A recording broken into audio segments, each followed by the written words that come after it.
This season, Instacart has your back to school. As in, they've got your back to school lunch favorites, like snack packs and fresh fruit. And they've got your back to school supplies, like backpacks, binders, and pencils. And they've got your back when your kid casually tells you they have a huge school project due tomorrow. Let's face it, we were all that kid. So first call your parents to say I'm sorry, and then download the Instacart app to get delivery in as fast as 30 minutes all school year long. Get a $0 delivery fee for your first 3 orders while supplies last. Minimum $10 per order. Additional terms apply.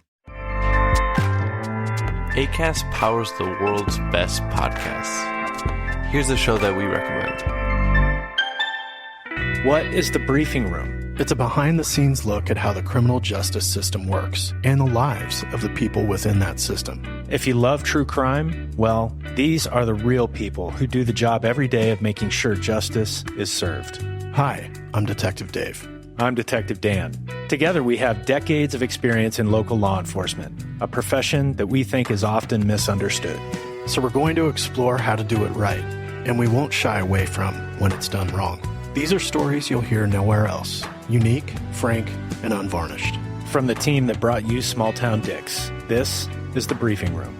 Episode 1 drops on August 30th. We'll meet you in the briefing room. Acast helps creators launch, grow, and monetize their podcasts everywhere. Acast.com.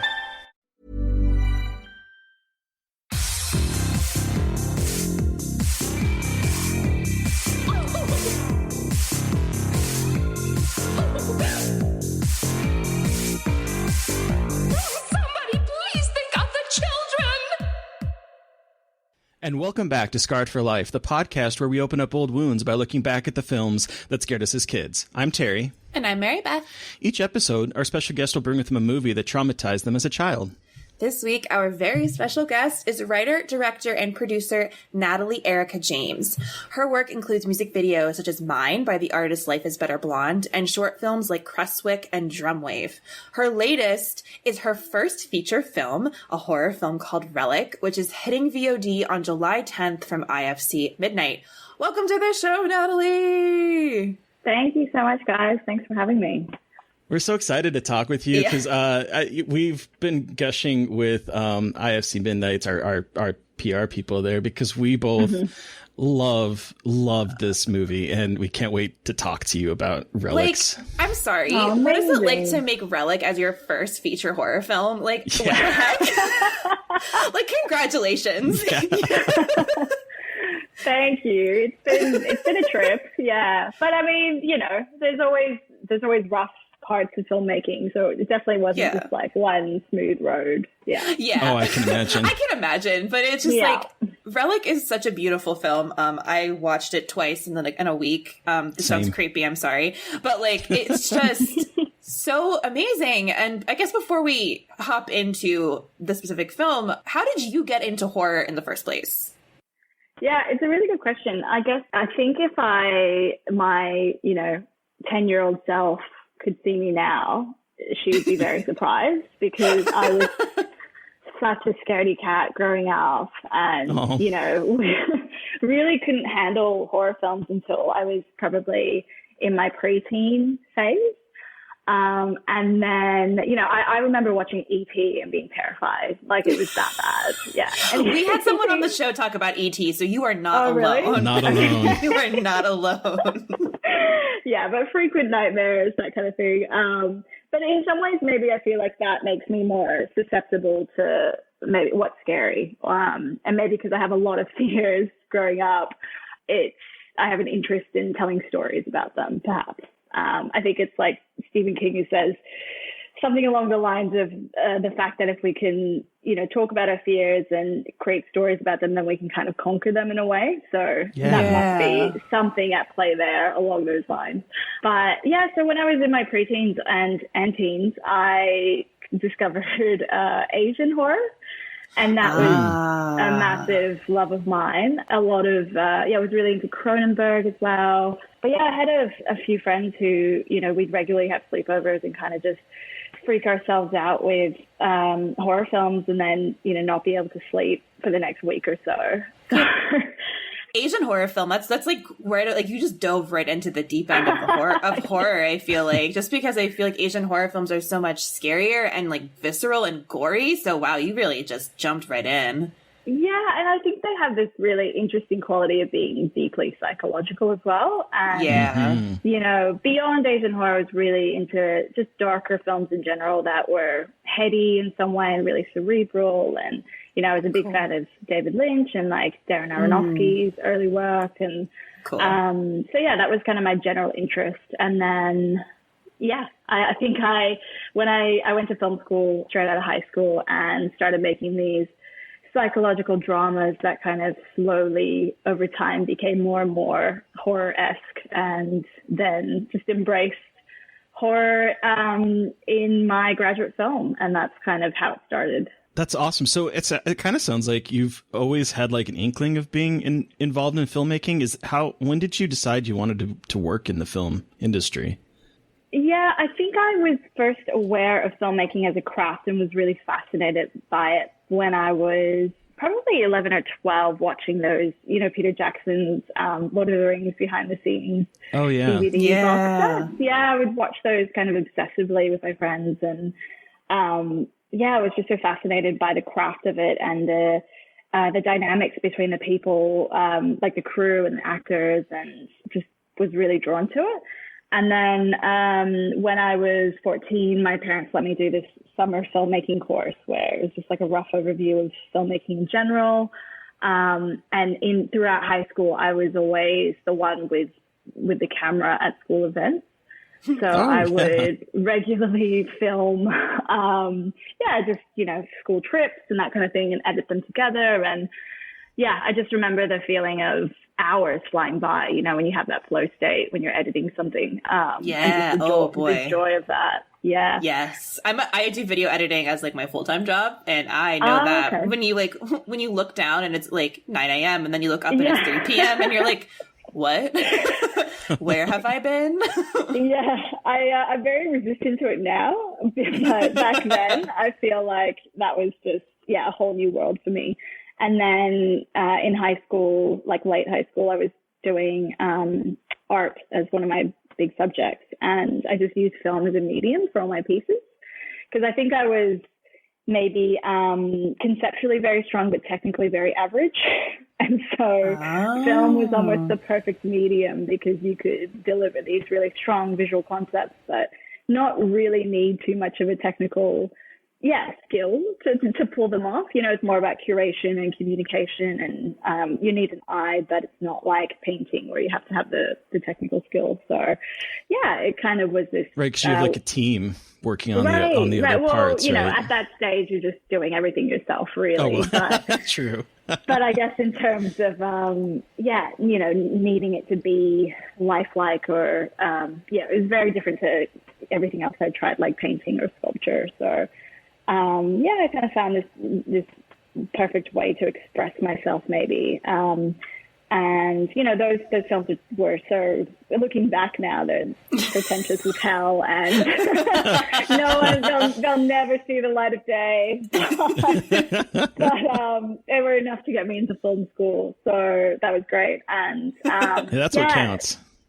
Yeah, and then just from going to film school, it was like my dream school, and it felt surreal for about 6 months of being there. And I guess I just haven't stopped from there. That's amazing. That's so cool. Very long-winded story. No. Oh my gosh. Yeah. So you also have, because I was snooping on your website and I realized that you also do like music videos. How did you get involved with that? Was that like a stepping stone to making your feature film, or was it just something that you did like as a gig? How did that come about? Yeah, well, when I was at film school, you know, you get to your final year and you're kind of like, oh shit, how am I going to make a living out of filmmaking? And so I thought I was being clever, and I kind of went up to my lecturer and was like, oh, I really want to first AD, and as a way to make money. And, you know, I think I'm pretty good at it with like classmates' films. Can you give me some advice on how to, get into it?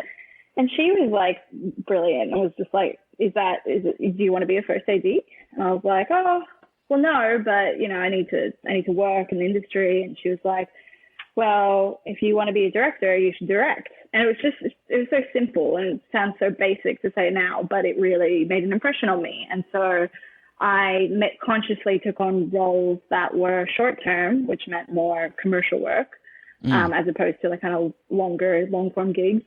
And I just made sure I kept directing. And so music videos was a way to, you have a client, but it's usually a very creative job.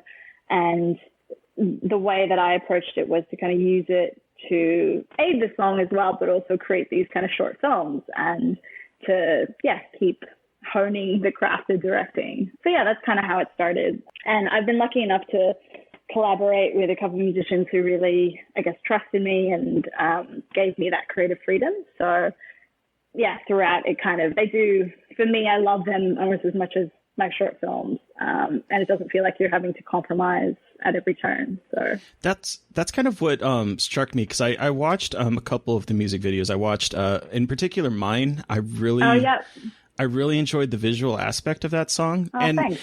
As I was watching that, and I watched Drumwave, which, gosh, that really connected with me. I really enjoyed that one. But I noticed that there's like a sense of melancholy to to a lot of your short films, and even like the Three Generations of Women and Relic. It's very melancholic and like sorrowful. Is that like? Is there something on? There? Are you okay? yeah, totally, right? It's interesting. I think there's almost I must have some, I don't know. It's a very good point that you make, and it must be similar to the feeling that you get when you listen to a really sad and beautiful song. I think I really am drawn to that feeling, and there's sort of like a I don't know. I think you do get like a bit of a dopamine hit from certain types of melancholy songs like that, and so maybe I'm trying to, I don't know, reach for that in my work or something like that. I will say, because Relic certainly is has a very somber tone, even though there's extreme moments of genre, and I can't help but laugh in those moments because they feel so, in a great way. I think, like, how else do you respond to something as extreme as that? I think in some of the cinema that I admire is a lot of like South Korean cinema, where they straddle tone very well, and that somber, seriousness and disturbing psychological element, but then there's this kind of comedic, absurd edge to it. So it's something that I am striving for in, I'm at the moment writing a feature version of Drumwave, the short that you mentioned. I was wondering, because I saw in an interview that you were talking about doing a you called it like a Rosemary's Baby, but with Japanese folklore. And I was like, this sounds like Drumwave. I got to ask about this.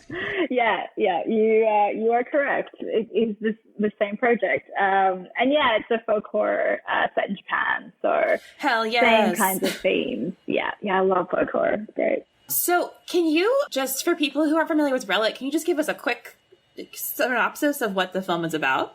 Yeah, sure. So Relic is a psychological horror, and it follows 3 generations of women, and it's basically an exploration of Alzheimer's. So the mother and granddaughter have to search for the grandmother who's gone missing in her small country town. And the grandmother actually returns a few days later, but she's come back slightly changed. And so it's about trying to figure out whether it's the Alzheimer's or something more supernatural. I'm like, how do I start talking about this movie?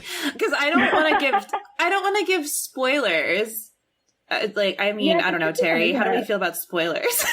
I guess we should probably avoid them because we're releasing this before people can see it. So, So I guess my first big question is, why did you want to tackle Alzheimer's in this film? And I know that you address it also in your short film Crestwick, which I love, which is, it feels like Relic, a short version of Relic. Yeah. So why did you want to tackle this topic in both your short film and your feature film? I think you as a filmmaker, you're just constantly drawn to, things, the big issues that you're grappling with in your own life. Mm-hmm. And for me, I had a grandmother who suffered from Alzheimer's for, quite a long time. And so it was, I think, just forefront in my mind. And there was a particular trip that I took to Japan to visit her where it stuck out to me because it was the first time she couldn't remember who I was. And there were a lot of feelings of guilt about not having to, see her earlier and more frequently. And in combination with these feelings, she also lived in this really traditional, creepy Japanese house that I'd always been terrified of as a kid because I was a scaredy cat. And I think the combination of those two things was the starting point for the film. So I started writing it on that trip, essentially. Wow. It's one of those things, like one of the things I think I appreciated the most about the film is I also have dealt with dementia and Alzheimer's in my family. I remember the first time my grandmother talked about someone being in her house she fell over. She had like a stroke and she fell over, but in her mind someone hit her on the back of her head. Oh my God. And so she would talk when we had her, at that point she couldn't live on her own, and we had her like put into like a nursing home, and she would talk about, the nurses stealing stuff or moving things around. Seeing that played out in this movie and not, I think what I really enjoyed about this as well, kind of, I'm writing my review about this, so I'm trying to like formulate my thoughts. And it's like all coming back to me as I started writing about it. But I think what really struck me is that it doesn't feel horror. I mean, in the past, horror, and we'll talk about this a little bit, I think, with the movie you chose, horror has like this problem depicting mental illness.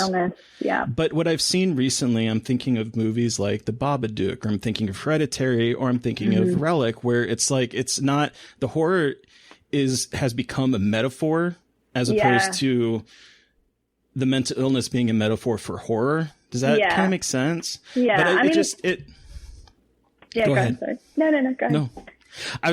It's one of those things where it's like, it really struck me watching this film. And that's why, Mary Beth and I were talking, we really wanted to know what your influence was, because it felt very authentic. Yeah, thank you. No, it's a massive, consideration, and something that, my co-writer and I never wanted her to feel like this, mindlessly evil force. And I think traditionally in horror, it's almost lazy to kind of attribute it. It's kind of like a shorthand that traditionally horror has used as a way to signal that someone is evil. And I guess we wanted a much more sympathetic approach to it. Because one of the things about Alzheimer's as well is that a lot of the time your loved one's behaviors can be really scary or come across as aggressive, but it's kind of rooted in something, or even if it feels irrational in the way that it comes out, there is some kernel of a motivation for it, or, something that's upset them, whether it's just the lights are on and that's upsetting, or whatever it is. And I think ultimately the message of the film is that, they're still, no matter how different they seem to be becoming, they're still the person that you love, and that you have to be there for them, essentially, and that you have to find those moments of connection in the midst of like this darkness that's enveloped them. It's a really, I think, just philosophically, really humanist approach. And even I think what's scary in the film is Edna's transformation. What she becomes is actually really frail and human. And what a lot of us look like at the end of our lives, just in terms of fragility.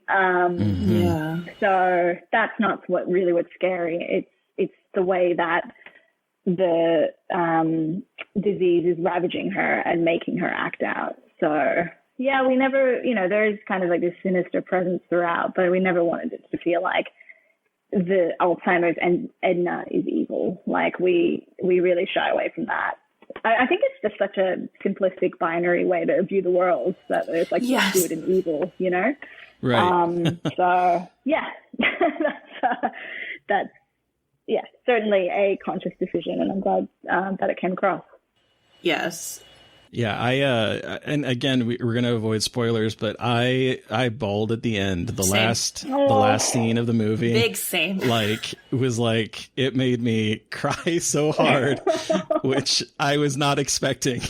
Because let's be honest, the first hour or so is this really powerful slow burn of almost like a ghost story of this house being haunted, and there is some truly horrific imagery, in particular some of the dream sequences. How did you guys accomplish that? Some of those effects, like the old man that is absolutely. I guess I guess going back to my early Cronenberg kind of inspiration, I really love practical effects, and me too. My approach is just to go as practical as we can and then to enhance with VFX.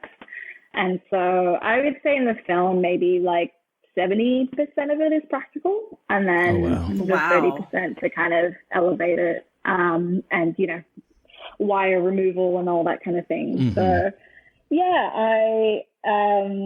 I'm just trying to think back to what is in the cabin. So the old man, definitely practical, apart from just the eyes opening. Just that was the only VFX element. What that was the part that scared me, is him on the floor and then the eyes move. I was like, ah. Yeah, similar to the end of Creswick. It's kind of a joy to be able to put the essence of the short film into the feature as well. So that was pretty cool. But I also wanted to talk about the way the house, the setting of the film in this beautiful house, and how you make the house feel so dangerous. Because it's very, very strange, because I have a reoccurring nightmare where my house is actually bigger than it seems, and there's secret rooms, and I get lost in my house. When I watched this film, I was like, holy shit. She tapped into my subconscious and illustrated the thing that scares me the most, which I very much appreciated, because it's a really specific thing. So I just wanted to hear more from you about designing the house, but then also going deeper into the house and the kind of the thought process behind designing the setting of the film. I think the original concept for this kind of labyrinth space came up because I watched this doco about a guy with Alzheimer's describing himself being lost within his own house. And so the idea of, Edna becoming lost in the house, and I won't get into that spoiler, but the idea of Edna being lost within her house, and that the house is almost being influenced by the deterioration of her mind, and that hallways were kind of repeating themselves or kind of looping back into themselves. That was really fascinating to me. I'm also a really big fan of House of Leaves. I was going to say, was House of Leaves an influence? Because that book is amazing. Completely. I love that book so much. But in contrast to House of Leaves, where, they go into a very different type of space, and it's this kind of black void, we really wanted it to feel as if it was a very gradual shift, I guess, kind of mimicking the way that the decline of Alzheimer's, and both from the perspective of the person suffering through it and their loved ones, it can feel very gradual, and you kind of quickly normalize normalize behaviors, or you adjust to the new normal. I think we're very adaptable as humans. So we wanted a space that wasn't too much like a clear kind of portal into this kind of Narnia world. So in designing the space, we tried to use the same architectural language as the rest of the house. And so for Bella's character, Sam, when she's initially going in there, it feels like, even though it's wrong and it's almost like cognitive dissonance, because you know that can exist, but then it just feels like the rest of the house. That was something that we really strove to do, so that it wasn't just this, you know, completely different space that she was entering. It was a gradual,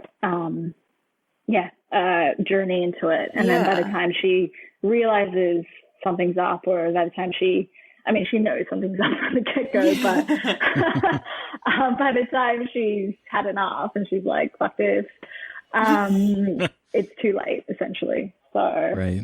Yeah, but in the overall design of the house as well, like, we really wanted a space that you feel really acutely how much the house has declined, and that the fact that it has a real history, and that it hints to a sense of the times that were had before, you know, both in the tennis court and the swimming pool, which are now dilapidated. And we also really wanted to shy away from design elements that are more traditionally horror, I would say. So we wanted it to feel like your grandma's house, and to have a sense of familiarity in that, but then to like slowly turn it on its head. So in terms of like the color palette, it's all creams and blushes and, you know, sages, as opposed to dark woods where things can hide. And there's still certainly shadows, but that was more in the construction of the walls and the separation of spaces, as opposed to the color palette.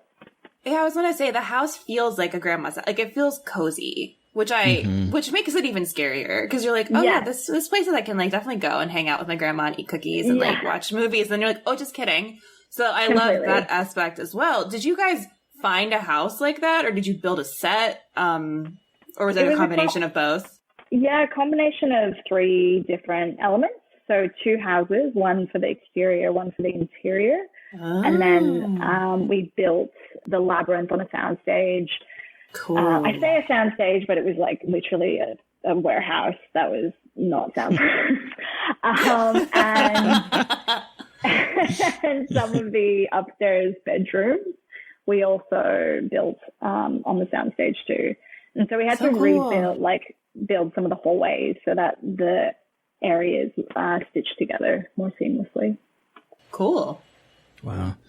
The other thing that I really appreciated about this film is that you don't really have a traditional jump scare, but there are some moments that are absolutely terrifying. Like the thing that always works for me, and this movie has a lot of them, is when you see a shadow and then the shadow moves. The thing that you thought is just a shadow starts moving. And I really appreciated the use of dark spaces and of seeing things that you think is one thing when it's actually something else. Because I watching it the second time, I was just in awe of how tense it was without requiring some, you know, like someone lunging at you, or the like the standard image of someone in the background, and then in the foreground in front of the camera a shadow passes by, something like that.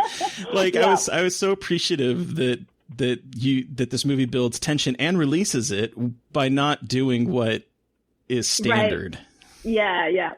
Yeah. Oh, I'm glad. Yeah, I definitely. I mean, jump scares certainly have their place, but for me, they have to be. They feel like a cop out sometimes, I feel, and we really wanted something that kept you on the edge of your seat, but it wasn't gonna make you, feel cheated or something. Mm-hmm. So, yeah, it was a really conscious thing. I mean, certainly there's some tropes that we use, like the thing under the bed, and but even still, that just plays into that whole shadow thing that like terrified me, because you become Emily's character, where you're like trying to strain to see if there's something there, and then you notice what's happening, and it's like, no. Yeah. I think part of those things were the idea that Kay and Sam were being drawn into Edna's experience of the world. Yeah. And the idea that, with Alzheimer's, they can hallucinate or with sundowning, for example, like the shadows seem to become filled with menace and that there could be someone there, or trying to, I guess, to recreate that experience, but then also have the other two characters who are, the straight characters kind of be drawn into it as well, so that you're not sure what is real and what is in Edna's head. So with Natalie's press schedule, we wanted to make sure we had enough time to discuss her movie as well as A Tale of Two Sisters, so we recorded this little movie segment separately. So with that in mind, Mary Beth, what have you been watching? So I wanted to talk about this found footage film called Night Shot. It is from 2018. Ooh. It is French, and it is all shot in one take, supposedly. Whoa. Yes. It is so cool. So what's it called? Night Shot? Night Shot. So basically, I actually had like a tweet thread about this movie a couple days ago. I'll read the description. A haunting in real time. A beautiful young woman is subjected to a grueling night of terror, all accomplished in one take as she investigates paranormal reports at an abandoned facility. Oh, yeah. I remember you tweeting about this. Yeah, I was frustrated with a beautiful young woman. Like, yes. That description. I think it's so stupid. And, like, I don't understand what the function of that is supposed to be. It's just, like, she's an amazing actress, the person, like, the woman in front of the camera. But also there's a guy with her. She's, like, not alone. Is he sexy? He? The guy that she's with? You don't ever see him. Oh, he's operating the camera. He's operating the camera. So, like, there's a camera operator. And so it's, like, this whole weird... And that's me thinking about, like, the male gaze. Because, like, he's the one holding the camera with her. Oh. And, like, so I go into, like a spiral about thinking about that. Well, it's frustrating. Because, like... Yeah, because it's just, like, it has no function. Well, except to, like, entice people to want to see a beautiful young woman get tormented is basically what it's trying to sell, isn't it? Yeah, exactly. Like it felt like they were trying to sell this like movie about a woman getting completely brutalized, and like that's not what the movie is at all. And which I'm glad about. Like I thought it was gonna be this very like exploitative thing that was just about like torturing women, but it really wasn't. So I'm not really sure why they were trying to go for that vibe. Actually, I do know, and I don't like it. But regardless of that, it's really, really well done. I kept trying to see if I could find where like they were editing in to make it like look like one long take, but I couldn't tell. I also didn't want to like be that annoying person that was like, I need to see where they cut and where they like see the seams. It's so impressive, and it has this like Blair Witch Project vibe to it in the way that like it's shot black and white and it feels very stark. And it only goes to color when you see blood for the first time, which is really cool. Like the camera glitches to show color and you see like this big puddle of blood on the floor, which is really cool because it's like building up to that moment was really like, and the tension they build is really awesome because like it's like just the two of them in a abandoned building and everything's creepy already. So the tension and the vibe of the movie is just really, really awesome. It's on Amazon Prime. I really recommend it. Cool. So is there creepy things that happen on camera? Or yes. Yeah. Okay. There's creepy things so it does like a lot of the like doors opening and closing, things falling out of the ceiling, but like in a way that feels like not super like cheesy, but the ending is really wild with like the twist. Some people don't like, I've seen a Letterboxd, some people don't like it, but I thought it was wild and like I thought it was like a satisfying weird ass ending. So yeah, it builds up to like a pretty wild finale, I think. Cool. At least in a way that I was not expecting. So yeah. Well, that's good. Yeah. So what have you been watching, Terry? I saw two, and I'll give one really briefly, and then the other one I really wanted to touch on. So my catch up with my collection, I watched a movie that goes by many different names.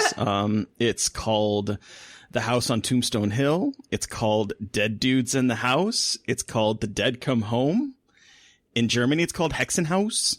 And it's also been called The Road, which I do not understand the road, because there is no road. It is basically takes place in this one house where this group of college students, are fixing up. And there is this old woman who is actually a man. Well, she's not a man in the movie, but she's played by a man who... Interesting. is going around and basically killing people, but then they come back to life, sort of like Evil Dead Deadites coming back to torment everyone. What the fuck? And it's very weird. It's very weird. Like, they can't escape this house. The house, like, literally locks down in like magic so that they can't escape at all. And then there's this little old lady with a cane that's coming around and, like, very slowly walking towards people and then killing them. What year is this from? This is from 1989. Okay, and what is the name that it's known by? The Vinegar Syndrome release is The House on Tombstone Hill. The House on Tombstone Hill, okay. Yes. The House on Tombstone Hill, or Dead Dudes in the House. Like, two very different vibes. Uh-huh. Uh-huh.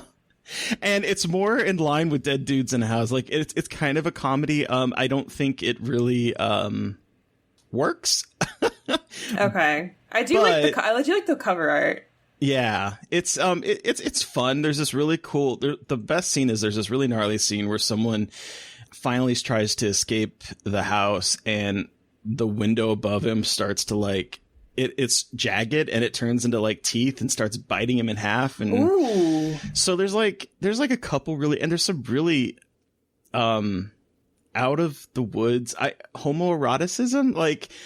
They're in the beginning, they're kind of like talking about, they have this like wood, this plywood that they're using. And like, they keep saying like, I think you should give me the wood. Come on, give me the wood. And there's like, that goes on for forever, where they just keep talking about the wood. And then later on, someone gets a pull in his chest and he's like, it must be this big pull in my chest. That is a big pull. Like, there's so many little talks about phallic images, and it's very weird. I watched it. It's a thing that I saw. But what I wanted to really bring up, and it felt appropriate for talking about the Korean horror film that we're going to be talking about, is I finally saw The Witch Part 1, The Subversion. Oh, shit. Yeah, that Freddie Cardellini talked about back on his episode, and he's kind of pinged us about it a couple times. So I finally saw it, and holy shit, Mary Beth, this movie is good. Okay. Fine. I'll watch it. It's on Netflix now. Oh, fuck. Okay, cool. Even and better. It's basically like it's one of those movies that I don't want to spoil too much about, but it's basically, it opens up with this little girl who is escaping some kind of facility. Okay. You don't really know what's going on, and she stumbles into this house where this elderly couple like basically take her in because she has no memory of who she is, of what she's been through. And then it cuts to, like, I think it's like 10 years later, and she's a teenager, and her parents aren't doing very well. The father is sick. The mom has some kind of like dementia. Mm-hmm. And she's, I think it might be amnesia, but I don't really remember if they really talked about it too much. But they are running into financial problems, and at the same time there's this Voice-esque show that is going on where people can go and or America's Got Talent like show, but in Korea, where like people could go on and do their sing and whatnot and become, famous. And so she tries out for that, and then all of a sudden it seems like people from her past have now found her and are coming to take her. What the fuck? And that's all I want to say about it. It's wild. The last 30 minutes is a trip. It has some fantastic action in it. It's so good. It's so good. And I cannot wait for them to do part 2. Hell yeah. I am so glad Freddie brought this to our attention, and I'm sad that I waited this long to watch it. Okay, cool. Then I will definitely be checking that out ASAP, because I have wanted to, and Freddie definitely is going to bug us until we watch it. So yeah. Love you, Freddie. Cool. So that's what we've been watching recently. And now let's go back to our interview with Natalie. Yeah. Yeah. It was so effective. So we've talked about Relic, which we're so excited about. But Natalie, what other film are we discussing today? Yeah, so we are talking about A Tale of Two Sisters. Yes. The 2003 classic, I believe. Yes. Yep, 2003. So just to get everyone up to speed, if you're not familiar with Tale of Two Sisters, after being institutionalized in a mental hospital, Korean teen Sumi reunites with her beloved sister, Soo-yeon, and they return to live at their country home. The girl's widower father has remarried, and the siblings are immediately resentful of his new wife, Yeon-ju.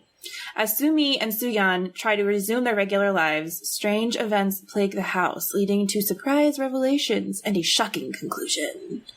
And listeners, if you have not watched Tale of Two Sisters, we are going to spoil it. So if you do not want to get spoiled on it, watch it first. Just like it's on Shudder. It's on Shudder. In the Shudder. States. Just saying, please don't get mad at us for spoiling the ending of this movie. So, Natalie, how old were you when you first saw this film? So I was quite old, actually. I was like 13 when it came out.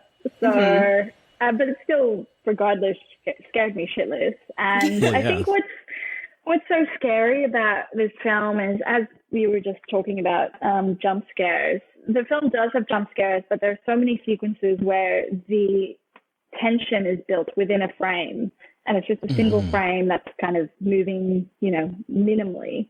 But yeah, it just manages to kind of capture the menace in a way that I just feel like it sticks with you because you feel like it could almost happen in your own home. It's not like a quick flash of a jump scare and it's over. It's right. There's that wonderful bedroom sequence where, there's a ghost in the corner of the room and it's just, you just slightly see its head bopping up and then it goes back down again. And something in the physicality of the actor's performance as well is almost uncanny. It really sticks with you. Yeah. So did you see it when it first came out? So you were probably 13 at the time. Is that what you said? Yes. Yeah. Did you see it in the theater, or did you see it like on a DVD or a VHS or something? No, it must have been a DVD or something like that. Yeah. It would have been months after its release. Yeah. Gotcha. So do you remember, were there particular scenes that you remember absolutely terrifying you? I know you talked about the bedroom scene. Yeah, there's the bedroom scene, and then also there's a scene where they have a dinner party. Oh, yes. Okay, yes, we have to talk about the dinner party because that part was awful, like in a good way. But I texted Terry, I'm like, the dinner party scene is terrifying. Yes, and the girl under the sink. Yes, and the way that the girl in the green dress just appears for one shot, and then there's just that wide shot of nothing. And the table's empty, and yeah, it's just constantly kind of playing with your expectations of where the scare should be. The tension is like, I watched it last night and I was still like, oh fuck, that's masterful.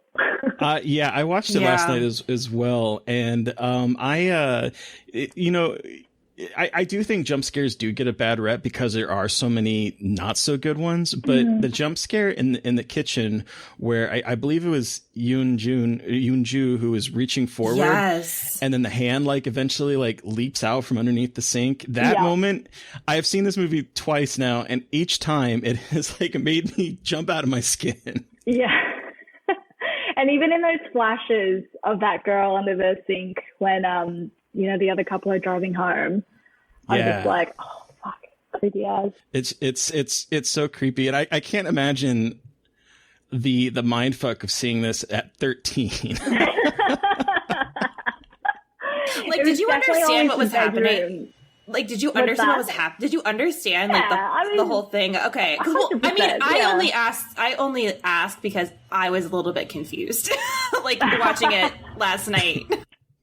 Oh, right. Well, I think the one thing that the film, I think it's very of its time in a lot of ways because I feel like there was a whole slew of films in the noughties where it dealt with kind of multiple personality disorder, dissociative personality disorder in a way that I don't think you can get away with now unless it's really specific to the story. This is one of those horror shorthands that we were talking about before. And so, it was all her. All three personalities were her. And she was freaking herself out. But then what's really great about the film as well is something I kind of tried to emulate in Creswick is the fact that, you kind of go through the tension of oh, is it, something supernatural? Is it a menace that, you know, we can't explain. And then there is a real world explanation. So then you're like, okay, we're back in the real world, and this is just some sort of like fantasy interlude. And then the real horror is revealed. And then so that's the ghost at the end, which I assume is either the sister or the mother who's come for the stepmother. Yeah, I thought it was the sister. But I guess it doesn't really matter. Yeah. So when I saw this movie, the first time was in 2015. So I mean, it wasn't that long ago for me. And it was I watched it because of seeing Uninvited, the American remake. Oh, the terrible one. Yeah. Oh, I liked it. Oh, really? Oh, no, Everyone says that. Oh, God. I said the same thing, Natalie. I was like, I said the same thing. I was like, the terrible Mary remake. Beth did. She's like, that terrible remake. And I was like, oh, I kind of dug it. Now, granted, I haven't seen it since probably the year that it came out. But like, let me tell you how confusing it is to watch A Tale of Two Sisters after seeing The Uninvited, because it is nothing like The Uninvited except for half, a third of the twist, maybe. I can't even remember. Is there a twist ending? Is there a multiple? Well, the twist ending is that, like, you know, she kills the stepmother, and then realizes that like her sister is dead and it was just her doing it, and that her stepmother probably wasn't evil. Like that's how the American movie remake ends, because she's found. I can't remember if she even tries to cover up for her sister or something. She does something, and then she's found just standing there with like blood on her, and her dad's like, "What did you do?" And you realize that, you know, so it's like 1/3 of this movie. And so I'm watching this movie. I remember in 2015, and then I completely forgot about it. So I was watching it again last night, and I was still thinking, okay, why are they still talking to the sister? Like, and like the mom is talking to the sister, and it like, noticing that she is there. So I'm like, so how? And I completely didn't realize, even watching it again and again, that the mom is another personality of her. Yeah, I see. Yeah. So they tried to streamline it a bit more in the American version. Oh yeah. And then they they bastardized that version for sure. So I watched it for the first time last night for this podcast, and I feel real bad for waiting so long to see it, because I wanted to see it, but I had seen The Uninvited, and I was like, well, I already know the twist, so like, I don't know, it might not be as good. I was surprisingly mistaken, very excitedly mistaken, because I was watching it and I was like, wait, but she is acknowledging the sister, so what is wrong here? And then it just like, even though when there is the reveal that the sister is dead, it just keeps going and going, and it is such, I mean, I was after I watched it, I was laying in bed and just staring at the ceiling like, what do I do now? Like, it's just so what is sad. My life about? I know, like, it's just, and Relic does this too, actually. I really love it, and maybe this is a lot about me, when a horror movie is both scary and really sad. Like, it's emotionally effective and not just like trying to freak you out, but in really like looking at sorrow and grief and sadness. And I think that's amazing when a horror film can both scare you and make you cry. Yeah, one of the like big tonal references for Relic was J.A. Bayona's The Orphanage.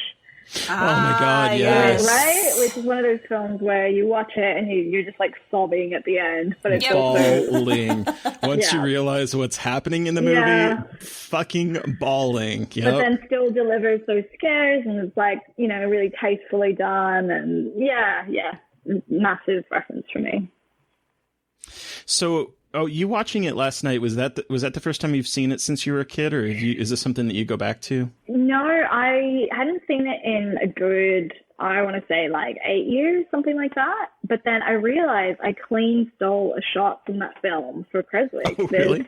There's like a shot where, I mean, it's so simple. It's just like a track amongst all the, in that bedroom scene I was describing, she's kind of just scanning the room. And there's a really slow shot where there's lots of shadows, and you kind of just feel like something's going to pop out at any second. Yeah, there's a shot in Creswick that was, I definitely remember making it and going, okay, I need to like have that effect. So yeah, it's interesting. I mean, in terms of how the film holds up now, I think, you know, there's problematic areas, but I still think, what's his name? Kim Ji-woon. He's just, phenomenal director. And you really feel like you're in almost, I know it's a horror film, but you still feel like you're in safe hands because he's got such a good grasp of craft. Yes. Yeah. Well, and that's something that I realized watching it last night as well, is that the film starts after she gets out of the hospital, it's very idyllic. You know, it's very almost like 70s, like kind of just this very like rustic, the music is very calming. It's very bright. It's very, you know, they go down to the lake and their feet are in the water. It's so like favorite shots of the movie too, when they're sitting on the pier together, and it just is like this beautiful, like, oh, it's just two sisters together and it's great. And like, you know, it's not, it's like, you know, something's going to happen, but it's just like this kind of sad yet beautiful moment of like just tranquility with the two of them. I think there's a power in, you know, not saying it's bad when directors are just horror directors, but the fact that he isn't just a horror director, there's just a really interesting approach to it, because it's not like the whole, I mean, it gets very extreme, but it's not like everything works to signal the horror. There's a lot of just really disturbing psychological things at play. And I think in some ways, it's just has a fresh take to it, even though it is reminiscent of a lot of Asian horror. And so Kim Ji-woon did The Good, the Bad, and the Weird, and I Saw the Devil. And I Saw the Devil. Have you seen I Saw the Devil, Natalie? I've seen that one, not The Good, the Bad, and the Weird yet. Yeah, I haven't seen The Good, the Bad, and the Weird either. I really want to, but I Saw the Devil. Oh boy, that is so intense. So intense. But again, like, he is so good with tension. It is ridiculous how good he is with tension. Like, it just, it's like, you feel like you're going to get heartburn watching it, but you're excited to get heartburn. Yeah, completely. That's my review. And I appreciate that he kind of just embraces these really heightened worlds. You know, that, there's still like an emotional truth, but they're definitely not, you know, what you'd call grounded. Yeah. And I was talking to Terry about this before, about going back to the remake, and how the remake just feels so dumbed down, which is kind of sad to me. It's like, I think a lot of Korean horror films, and I mean, I only know a lot about Korean horror film. I don't know much about like other genres of film in Korea, but I feel like a lot of the time the storylines are very complex and complicated, and it's like audiences in the US can't handle that kind of complexity, which I don't think is true. But I mean, it is hard to kind of grasp the complexity of the storylines that come together in this film, and it just makes me sad that it was just so watered down. For US audiences. I mean, I think there's always a danger of becoming too convoluted, probably. But at the same time, I do think maybe one of the things I've noticed is, like, working with, you know, American partners on RELIC, is that they're not, or, you know, Americans tend not to like ambiguity as much. And whereas in Australia, I think a lot of the drama that we put out can handle that. Like, endings can be a little bit open-ended, and that's not something that we kind of shy away from. But I feel like, I don't know what it is about it. Maybe just because it's a bigger industry, a bit more commercial. But everything needs to be kind of laid out. Otherwise, it's a problem. And it's so frustrating to me as someone that loves American horror movies, because I see a lot of people that when they're approached with something that doesn't necessarily have like a clear-cut ending, or that's like ambiguous, or even, heaven forbid, requires you to pay attention during the movie for like clues. Like, I remember so many people that were upset with Hereditary, and I'm like, dude, Hereditary literally walks you through what's going on if you just are paying attention to it. And that's not even a really complicated movie. So it's definitely, like, again, watching Uninvited first and then coming to see this one was such a confusing mess for me, because of what I was going in thinking I was getting, and that is so not what you get. But I think it's better for it. I agree. Oh, I was just going to say, and the film itself, like, the story is based on Korean, like, a folklore tale, right? Yeah, it is. Wow.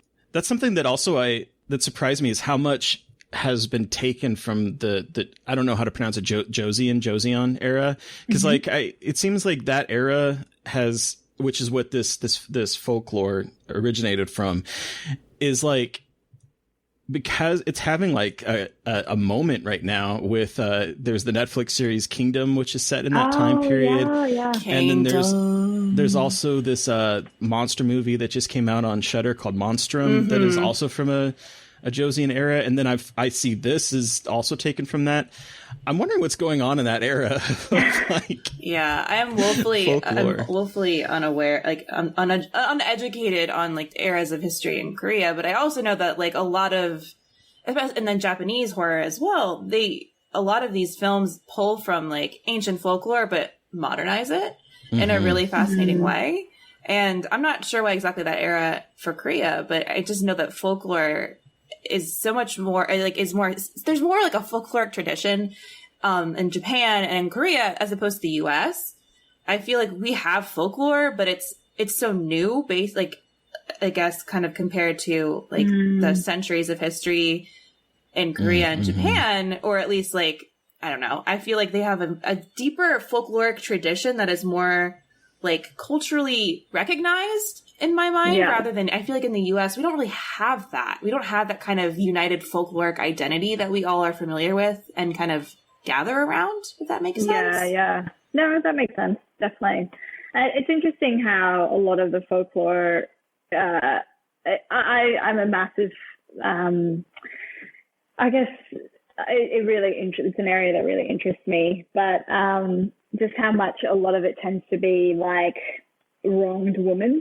Yeah. You know what I mean? And similar with this, you know, the folklore behind A Tale of Two Sisters. I think it's like a two sisters who were killed by their stepmother's son because, you know, they were framed for having like extramarital sex or something like that, something crazy. And it's interesting how much it goes to highlight all these kind of gender politics and the ways that women have suffered in our societies and how they have to come back as these like avenging supernatural forces to kind of get their revenge or, you know, justice.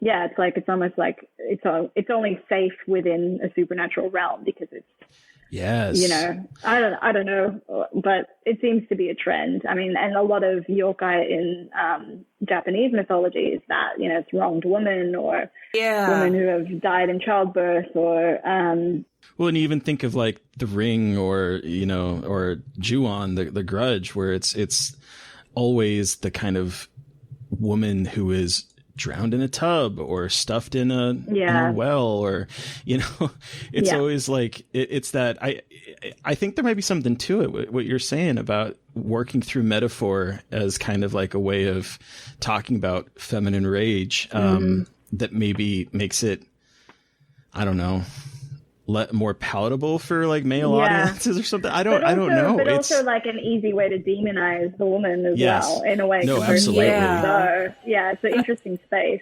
Especially because I feel like a lot of directors, like a lot of horror directors from Japan and Korea, it's mostly they're like male-dominated fields too, which is fascinating to see how like male directors are in turn interpreting stories about female rage and feminine revenge, which is very fascinating to me.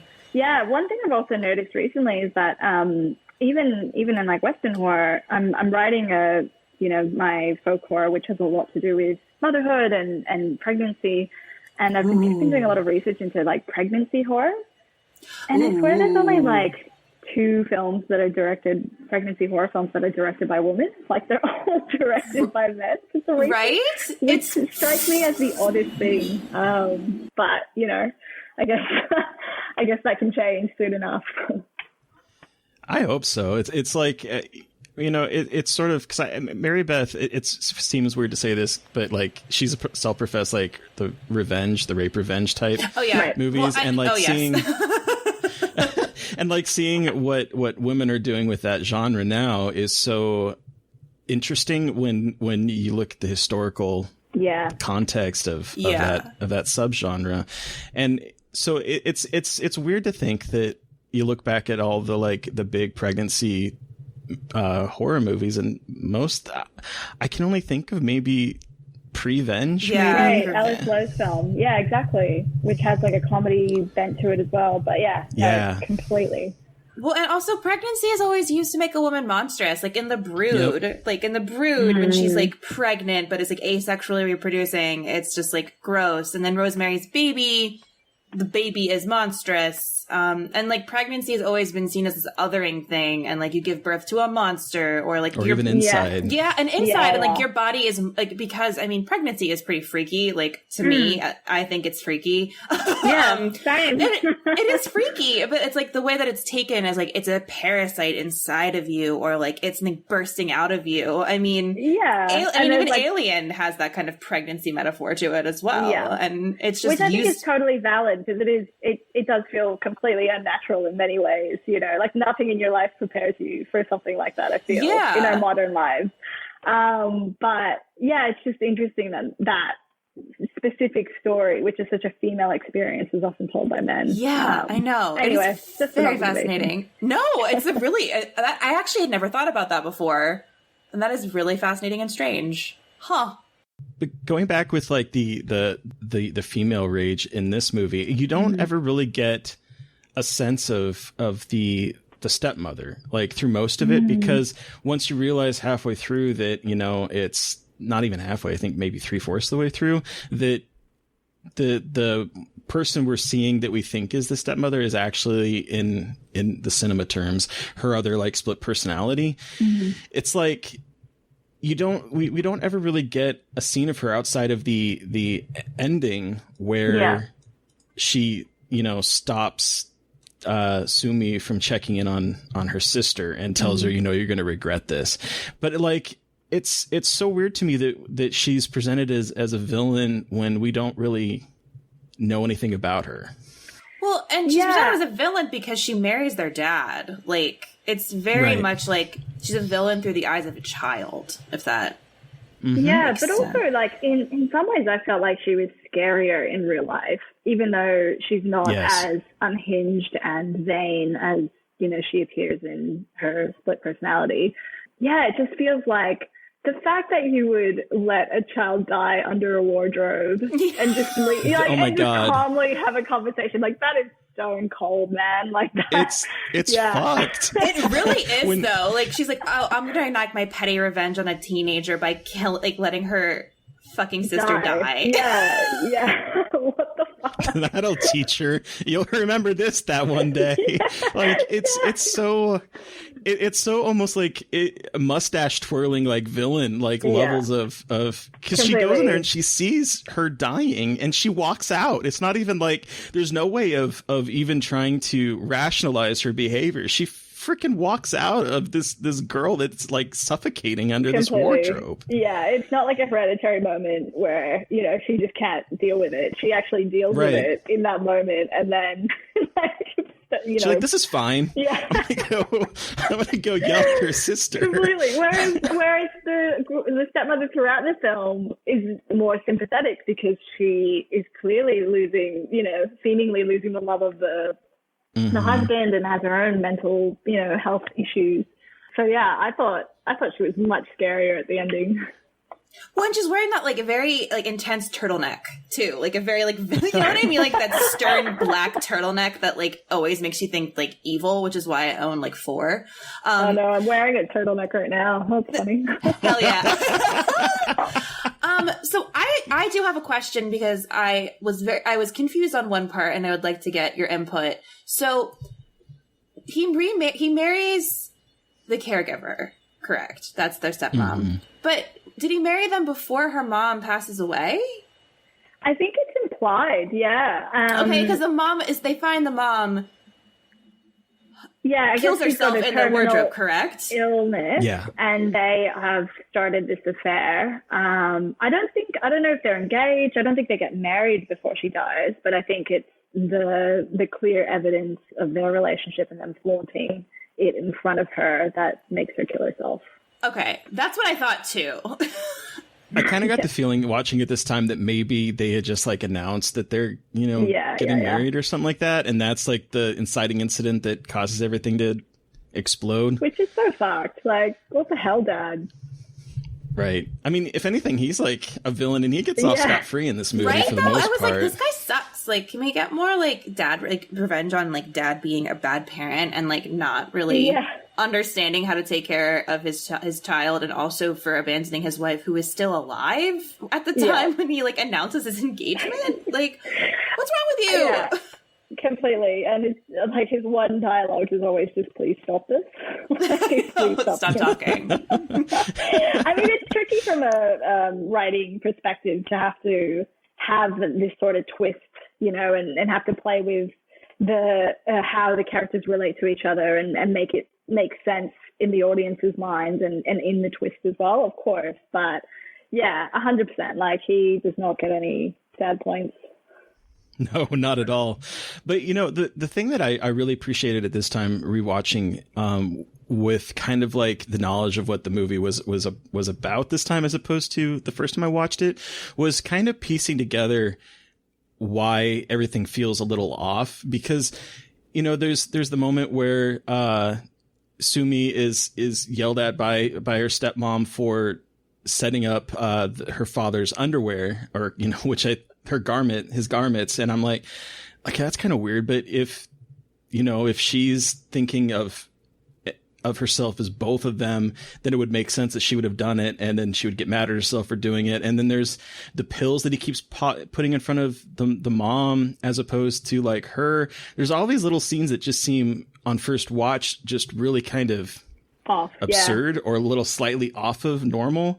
And watching it, knowing what's going on and seeing the kind of like how the story is pieced together was really fascinating this time. Yeah. For absolutely. me. Yeah, you can see how they've kind of set it up and put the seeds in, or the hints everywhere. Yeah. So Terry, how many wardrobes out of 5 would you give A Tale of Two Sisters? Oh, man. It's my terrible dark joke for the day.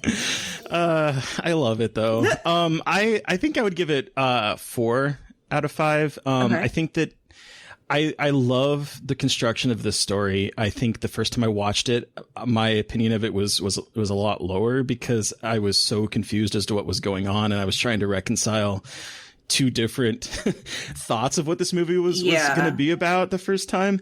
But watching it this time with an understanding of where the story was going and how it was kind of pieced together, I found myself really enraptured with trying to go, oh, so this is why this is happening and this is why this is happening. And I think when a movie can do that and warrant additional watches, and you can get something different from the film, I think that's the power of art. And I would probably give this 4 wardrobes out of 5. Great. Nice. What about you, Mary Beth? I would also give it 4 wardrobes out of 5. It stuck with me so much after watching it, and still today I can't stop thinking about it. I think the only reason I don't give it a full 5 is because the storytelling is like a little too convoluted for my brain. However, I understand too that like I think the storytelling that he's going for is much more complex, and I love that about it. And I think I'm glad I saw this now rather than like when I was in high school, because I feel like I wouldn't have appreciated it as much as I do now. And like the beauty of that complex storytelling and the way that he doesn't always want to give you like direct answers and kind of makes you work for that payoff. And it is like such a gorgeous film, and it's scary and sad, and it is just a beautiful piece of horror cinema. Natalie, you have the final word. What are your thoughts on A Tale of Two Sisters, and what do you give it out of 5? Yeah, I have to agree. I would give it 4 out of 5 wardrobes. And I think I was gearing towards a 3.5, but I think because it's such a nostalgia film for me, it deserves a 4 for sure. I just think it's incredible in terms of atmosphere and the tense scares. Those 2 set pieces, the bedroom scene and the under the sink scene, are scenes that I think about often, and so good. They still, I think, hold up to this day.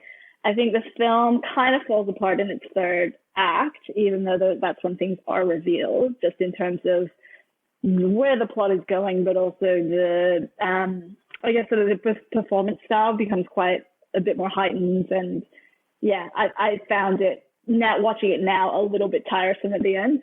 But regardless, I still think it's wonderful and so well crafted. And yeah, I think he's an incredible director, and the production design and the cinematography and factor sound design were all kind of 10 out of 10. So yeah, 4 out of 5 wardrobes. Sweet. You know, it's funny you're talking about the heightened acting towards the end, and we didn't even talk about the fact that they get into a fight involving teapots of boiling water and scissors. Yeah. That's scary. I think I blocked it out because I was like, absolutely fuck that. I will not be dealing with boiling water today. Like, absolutely not. I hate that. I love those drama moments. So when you use unusual kind of weapons to have a fight, wonderful. Like pot of teapot, the teapot. I'm like, oh god, I love it. Well, thank you so much, Natalie, for joining us to talk about A Tale of Two Sisters. Where can our listeners find you, and what do you have coming up that you'd like to share? Oh yeah, I don't really have a Twitter account or anything like that, but you can find me on Instagram, I guess. I'm just at Natalie E. James. Relic is coming out July 10th on VOD, but it's also playing in drive-in theaters from July 3rd around the US. So please come check it out. Yeah. I love that IFC is doing that. They did that with The Wretched recently, yeah, and I'm so glad that in this time of COVID that we're finding ways of celebrating some kind of communal experience. Yeah, I'm really enjoying like the sheer novelty of it. So yeah, it's awesome. Yeah. So listeners, you've heard from us, but we want to hear from you. What was your experience with A Tale of Two Sisters? Send us an email at scarredforlifepodcast@gmail.com or reach out to us directly on Twitter. I am at NB McAndrews. And I'm at Gaily Dreadful. And of course, keep the conversation going by chatting with the podcast on Twitter at Scarred Podcast. And please don't forget to review, rate, and subscribe. Thank you to Steve Barnold for our artwork. Thank you to Sean Keller for our music. Thank you to everyone for listening. Please stay safe out there. But most importantly, stay creepy. And until next time.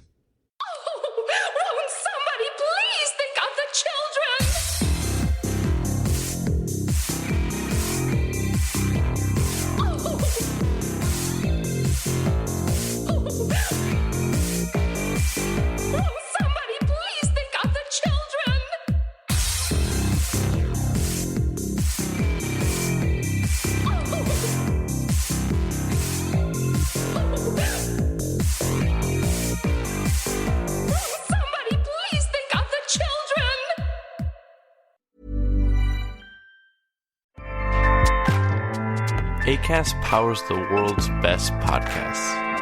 Here's a show that we recommend.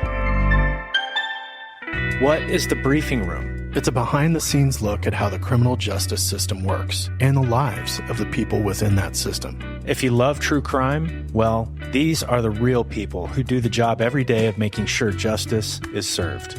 Hi, I'm Detective Dave. I'm Detective Dan. Together, we have decades of experience in local law enforcement, a profession that we think is often misunderstood. So we're going to explore how to do it right, and we won't shy away from when it's done wrong. These are stories you'll hear nowhere else. Unique, frank, and unvarnished. From the team that brought you Small Town Dicks, this is The Briefing Room. Episode 1 drops on August 30th. We'll meet you in the briefing room. Acast helps creators launch, grow, and monetize their podcasts everywhere. Acast.com.